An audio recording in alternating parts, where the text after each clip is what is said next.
Well, thank you very much. Well done, everybody. I'm quite thrilled with the Indies hate that you took the trouble to come to my presentation.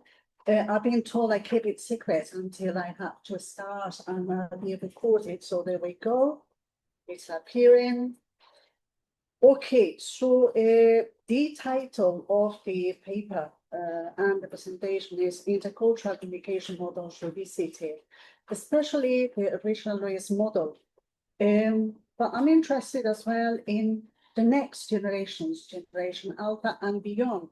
At this very moment, beyond is better. Okay, that's the next generation.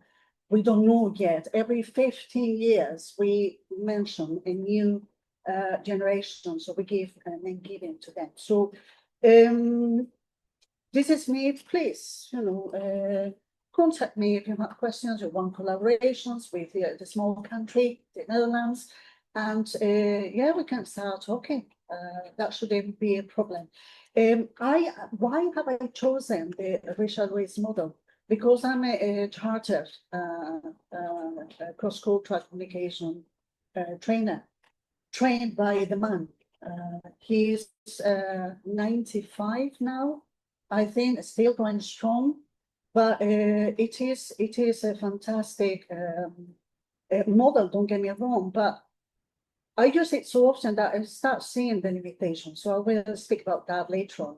I'm going to put on my glasses because I see nothing without them. Join the club, yes. Okay. So again, cross-cultural communication. My focus is to see how relevant these models are nowadays. Not only racial race, but some others as well that I will mention. I will see to the racial race model, and I've been thinking so much about how do we improve this model. I do not want to diminish the model, but I want to improve it. So I have a theory on mirroring the model. So I'll show you something later on in the next slide so you can see what I mean. So I will introduce that particular model and see what is the theoretical evolution of the traditional models and the future. So in my research, I've seen that there are some limitations on the nation-centric models, okay? We have all these theories. Any of you has got intercultural communication embedded in your work, in your research, in your practice, whether it is secondary school, whether it is university? Do you work with these models to improve cross-cultural communication? Quite essential, isn't it? Yeah, so you will know what I'm talking about. It is all around us, okay? It is in education, at work. I train normally at university, students beyond my university and in collaboration with other ones. And I've done some in-company trainings as well. So again, we address the generational change, Generation Alpha, for example. And I mean, I don't want to call it Huisman, which is my surname, but I have to call it something. So I was not very creative, so I thought, okay, so I'll mention myself, okay, for once in my life. Why is it important? It is related to my question to you, because it tells us how essential it is to collaborate, whether it is business, I teach in a business school, whether it is in education or diplomacy. We are globalized, okay, and we epitomize the globalization here. The traditional models give us pointers on generalizations, and they are there to stay. They are quite important because at the time when they were created, they were revolutionary, how we interact interculturally. However, we have been speaking a lot about artificial intelligence and how to use it, how not to drown in all the possibilities we have. What is there? So we need to take that into consideration as well for cross-cultural communication. And last but not least, it's very dynamic. The field in which we move nowadays, we are here face to face, but there are people, on the other side of the camera as well. For us, it's scary, but for these new generations, it's being home for them. For them, it would be scary to be face to face, right? So again, somebody's nodding over there again. So we need to acknowledge that. I see different generations here as well. When I studied, I had to take notes all the time. So that old I am, okay? But nowadays, and the generations in between have evolved. However, the traditional models, somehow being a framework for us, stayed, okay, the same, very simple. So just mentioning some of them. My countryman, Hofstede, don't know if you're familiar with him. Again, he is 94, still alive, going strong, but, created a model a while ago. Then we have Trompeners, almost my countryman as well, okay? Another important model that we use for a while. Are you familiar with these two persons? Not really. You should be, because they are very good as well. And of course, we all love Erimide. Okay, she is a reference to, let's say, cross-cultural communication, but in leadership styles as well. Okay, so she is the newest one, okay, on the market. So we need to take her into consideration as well. And of course, my favorite, okay, Richard Lewis. As I said, I chose this one because I use it quite a lot. My problem, or what I notice by I've been using this for, I don't know, 20 odd years, okay? So every year, so at the end of the day, we are friends and family, and we notice, okay? What are the positives and what are the challenges that these models have? So they start by the national culture, and that's the norm given, okay? But what is a national culture nowadays? Well, we are so mixed up. We have children, we have students that are second generation of another culture in another country, or even a third generation child, mother from one culture, father from another one, and living in another context. So what is for them the national culture? So, but these models give us only the framework for one culture. They assume that culture is stable, that it stays and is transmitted throughout generations. To a certain extent, that is true as well. Don't get me wrong. Yeah, so we pass on norms, things such as, pay your taxes or don't kill, things like that. So strong norms. But some of us have disappeared or have adapted throughout the times. Face-to-face communication. Okay, so they are all based on face-to-face communication. But how about the digital world we live in nowadays? So there is no reference to this particular new communication, digital communication. And Ellen Meyer mentioned something because we have meetings online, because after the pandemic, something has shifted.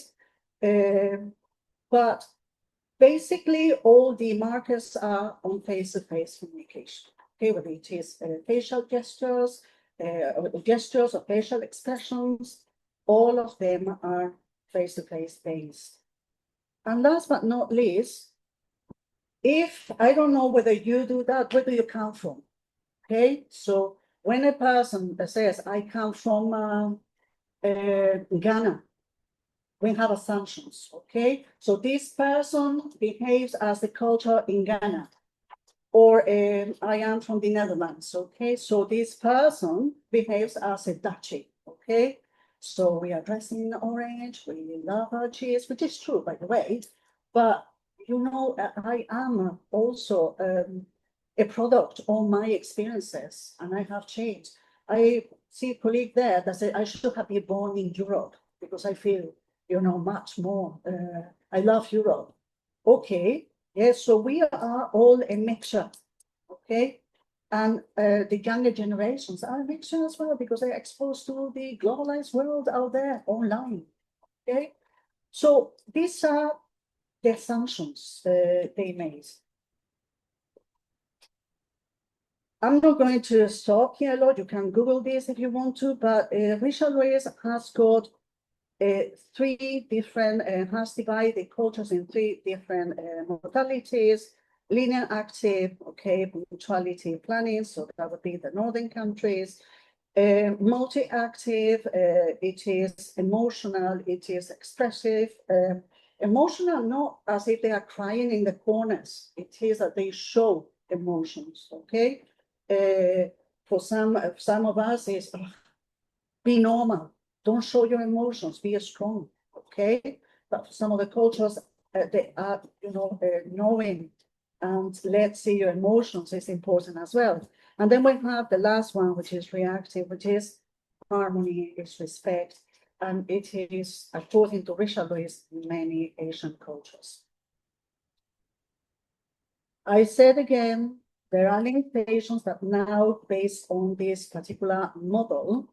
So we have, it is, when you see the model, if you are not familiar with it, the triangle, you will see that there is, to a certain extent, there is certain stereotyping, because it is just a framework, a general framework that give us some important pointers, but it's not very deep in the new, in what the pointers will be for the new generations. Assumes a stable communication norms throughout generations, face-to-face interactions, and ignores the generational differences. And this I have noticed by practicing, by using it, okay? But it is, I love the model to pieces, don't get me wrong. So it is very relevant as the other ones I mentioned. And give us the generalization on what is transnational cultural norms, okay? So it is the beginning of understanding other cultures. And well, in a way, it helps us to complement different perspectives, okay, to a certain level. I'm not going to bore you with who is Generation Alpha. We all know, right? So we all know that this generation is now secondary school, okay? They're coming to university soon. Oh my gosh, okay, we are not prepared for that. And they are, they move in artificial intelligence, they digital world is for them home, okay? So many colleagues here have already spoken about, how do we normalize artificial intelligence, the benefits, all the materials and resources that we can get. So for them, that is quite normal, okay? What else? They have a global influence as well. And even though we think they do not participate in, they do not care about certain social aspects, nowadays they do. They do.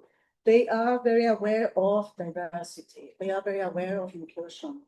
They have all the world to their feet, and all the information, it is there. It is digitalized.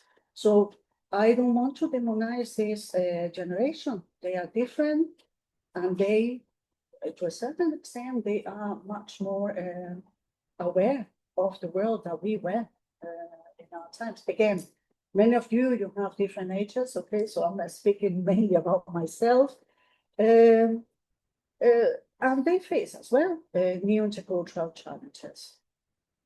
So these cultural environments in which they move easily, influenced by the algorithm. So I get utterly annoyed when I am on social media and the algorithm tells me, because I've been clicking on certain places, okay, so buy this, are you interested in that? But for them, it gives them, in a way, a framework, okay? And they form micro cultures. And these microcultures, it is they form regarding, for example, the interest. Okay. What else? They evolve in a transnational way, so they leave all these cross-cultural models in a certain to a certain extent behind. They socialize on them, digitalize. They will influence the way we communicate. I know. Thank you. So moving. The problem is, I repeat again, that we are limited by nation-centric models, so they do not apply to these generations. They overlook the influences that these digitalized platforms have on this new generation. I'm speaking about Alpha, for example. So we need a new model. So my friend, ChatGPT, told me, yeah, it's my friend nowadays, okay? I'll just put it because as some of them mentioned, I went to a digital creator, I said, well, I want this. And ChatGPT gave me what I needed for now, because this is an evolving model, okay? So in here, I look at it as an extension, okay? So creativity, cultural and ethical citizenship, life skills. What life skills do they have nowadays? They are computer savvy. Critical thinking. I would like to know how critical thinkers they are as well. So I asked them these questions behind the scenes as well. So let me show you what the two models mirrored are. On the left, on my left, we have the Richard Lewis model, in which the countries, the nationalities are reflected, okay? On the other hand, it is what I've been working on, okay? And I see this as an extension, as getting deeper into these new generations' needs and wants and analysis. So if you could see this as a reflection in the water, or you could see it as a mirror, okay? And the result, excuse me for the quality, but it is that I took screenshots because I cannot retrieve that from the platform I work on. So the black dots are people, okay? People that took part in this survey online, which Richard Louis uses as well, and I used as well for my survey. So what we see here, it is quite interesting, is that, for example, for me it was an eye-opener that nationals from, what was that, Nigeria, okay, they are the red dots, they appear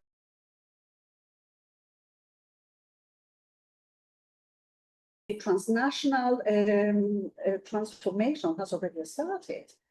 And we move from these national-centric models to something else. So what you see here are nationalities, especially in the blue zone, nationalities that originally could appear in the yellow one or the red one, but they moved already, okay? And the participants were 18 to 20, okay, years old. I also noticed that the central aisle, when the mediators are thank you, let's say, Dutch or Belgians or even Norwegians, okay? So we are very much into the central aisle when we are supposed to be blue, totally blue. So what is going on here, okay? And this happens when we mirror the two models, which is again in the testing phase. I am working on it very hard. So my point is that Richard Lewis model, the beautiful triangle, and the mirror model could give us an integrated framework and the benefits of it, analyzing or defining how the new generations communicate cross-culturally. And again, key finding says we need to have models that go beyond the national culture. The global socialization is not face-to-face, it is on the digital platforms, and we need to have these ever-evolving models. So my mirror model I could change, whereas the traditional ones have been classic ones, okay? They stay there as they are. Last but not least, the future directions, I need to look into this, into artificial intelligence, okay? Because I'm just touching it. And what impact will this have? I will not stop in alpha, but better, the next one is coming, little children. What they will do cross-culturally? We need to know, okay? Because we need to have some knowledge for our interactions. Thank you very much.